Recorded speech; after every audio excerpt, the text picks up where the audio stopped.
Monday Night Raw took place tonight in Toronto, Ontario, Canada at Scotiabank Arena. AJ Styles started the show off for seemingly his final appearance on Monday Night Raw. I'm sure most of the Toronto crowd was aware of Shinsuke Nakamura's now deleted Instagram post in which he revealed that AJ Styles told him he would be retiring at the Royal Rumble. And rumors are, I don't know if this is confirmed or not, but I've heard rumors that AJ's contract is up in February, so makes sense he retires at the Rumble. His contract is up, I don't know when in February, but he's not going to be under contract to the company very long, so it makes sense to have him retire at a major event like the Rumble. And Gunter is the legend killer. He's already retired Goldberg. Then he retired John Cena last month. Makes sense for him to retire a third legend, AJ Styles. I don't want to see this. I don't want AJ Styles to retire. I still want to see him wrestle for the rest of 2026. He doesn't need a retirement tour. He doesn't want one. I'd like to see him go on till WrestleMania, face Gunter at Mania, lose to him at Mania, and then the fans say their goodbyes. But I think it's likely now he's retiring this Saturday night. Anyway, in this segment, AJ said he wants to be world champion one final time. Then CM Punk came out. All I was thinking was, yes, give us this match. But then I realized, oh no, we're getting it tonight because they can't do the match anytime else. So Punk says he's known AJ for 20 years. He goes over their history. They're good now. Then they tease a match tonight. Fans really want to see it. And then it's happening. It's confirmed, and it's for the world title. And all I thought was, all right, AJ Punk's done. Did AJ Nakamura one last time. It's kind of like a mini retirement tour in like a week's time. What they did with John Cena. It's think of what they did with John Cena for the whole year last year. They're condensing it into a week for AJ Styles.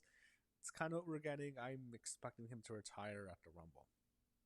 So then we go back from break. Raquel Rodriguez, Roxanne Perez, and Liv Morgan are all out next, all in that order. Then after a break, Stephanie Vaquer, Io Sky, and Rhea Ripley are all out.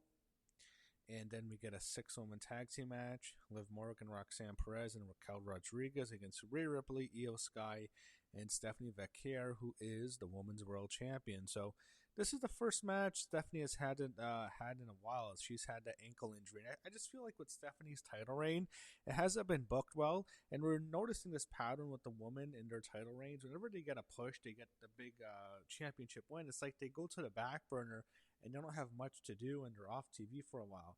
First on SmackDown, remember Tiffany Stratton's long title reign, and then Jade Cargill's current title reign, which was a lot worse than Tiffany's, which was not good either. And now Stephanie Vaquer on Raw. It just feels like whenever there's a woman who maybe they don't see as the girl or the woman, the top female star, and she gets the world title, she kind of gets put to the back burner, and that's unfortunate. But the heels got the heat for a while. Io Sky's awesome. I thought everyone here was really good. Everyone's really fast. Liv is she's improved so much. Roxanne Perez is so good, and she was wrestling on Independence for a while, but you look at her, she's much better than even when she was in NXT, and she was good there. And I thought Raquel Rodriguez has improved. Rhea Ripley's always great. Io Sky is the best women's wrestler in the world right now, and Stephanie Vaquer is really good, even when she's not 100%. So eventually, Rhea pins Roxanne after a Riptide. Very fun matchup. I really think Liv Morgan's winning the Royal Rumble. The way they're setting this up, especially with this feud, I'm not sure Stephanie's going to have the title much longer. I think Liv is going to win the Rumble this Saturday. We go backstage, and Finn Balor went up to CM Punk, told him last week was the most memorable night of his career, losing in Ireland. Punk tells him to ditch Judgment Day if he wants another title shot.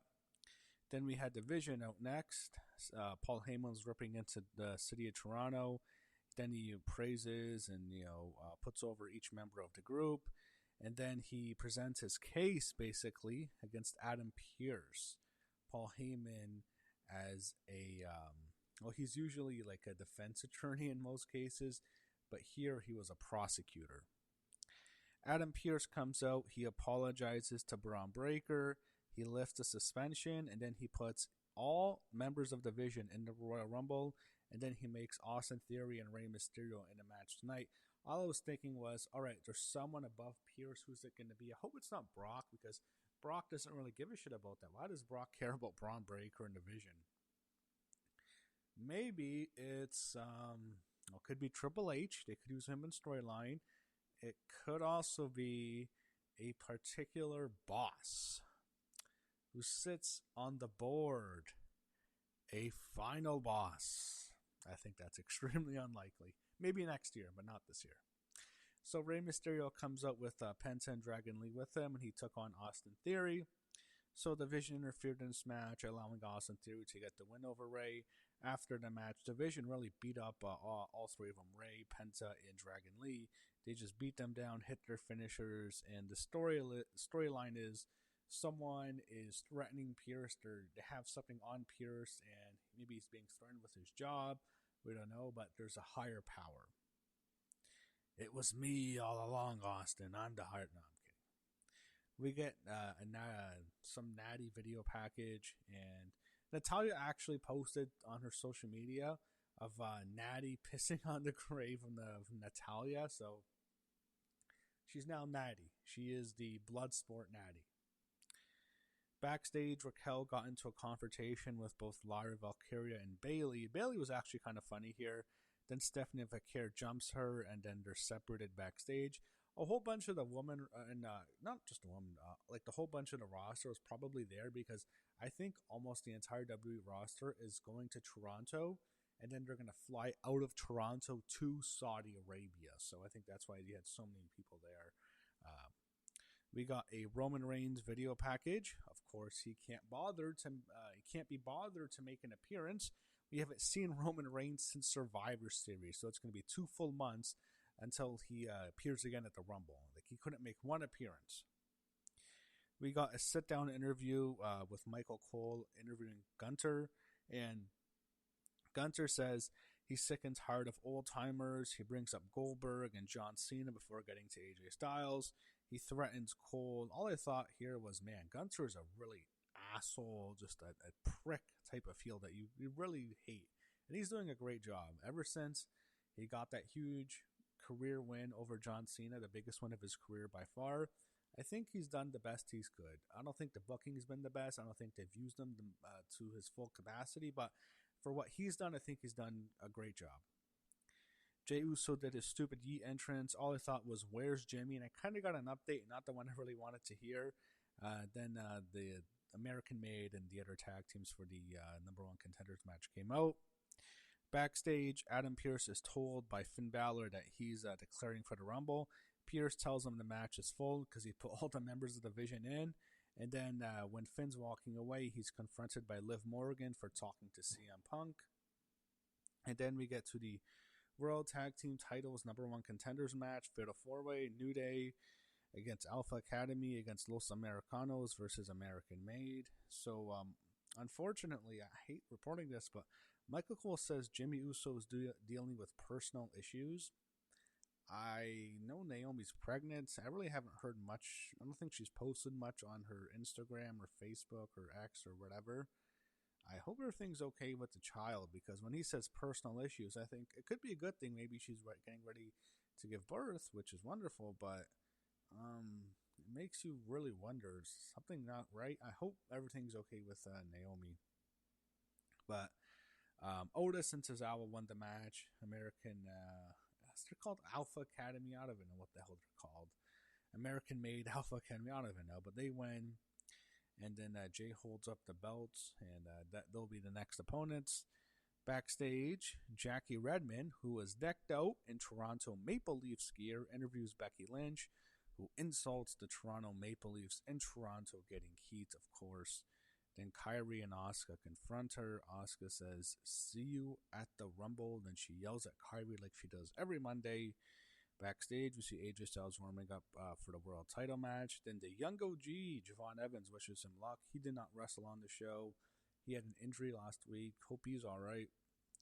Raquel Rodriguez cut a promo on Stephanie Vaquer in front of the live crowd. Was with an interview with Byron Saxon on the break. Then we go backstage, back from break, and Stephanie Becker wants to fight Raquel Rodriguez, and Adam Pearce makes the match official. She will face her next week in a Philadelphia street fight for the Women's World Championship on Raw. So they will not be wrestling at the Royal Rumble. After that, the announcers previewed the card for the Royal Rumble. Backstage, the Vision are in their lounge. Logan is trying to get them all on the same page for the Rumble.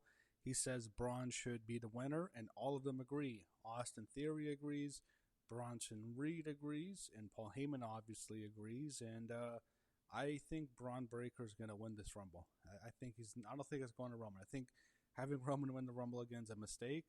I think Braun Breaker should run the Rumble. CM Punk was out next, and after the break, AJ Styles was out for seemingly his last match ever on Monday Night Raw, his official final Raw appearance, and the second last match of his WWE career. Notice how I said WWE, not wrestling career. I don't know, that could be interesting. Anyway, main event of Raw, World Heavyweight Championship match, first time ever in WWE, CM Punk versus AJ Styles.